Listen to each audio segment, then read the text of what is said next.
আমি ইনকাম ট্যাক্সের অফিসার। গত 3 মাসের সেলের আপনাদের কাগজপত্রগুলো আমাকে দেখান।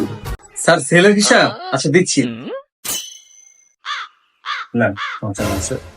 আচ্ছা, আপনি কে? আপনি কি এখানকার মালিক? না স্যার আমি মালিক না, আমি এখানে ম্যানেজার। মালিক ওই যে বসে আছে, ওনার সাথে কথা বলেন।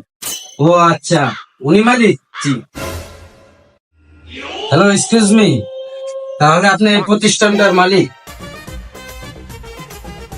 আচ্ছা ভাইজান, আপনার সবকিছুই তো ঠিক আছে, কিন্তু একটা বিষয় আমার হজম হচ্ছে না।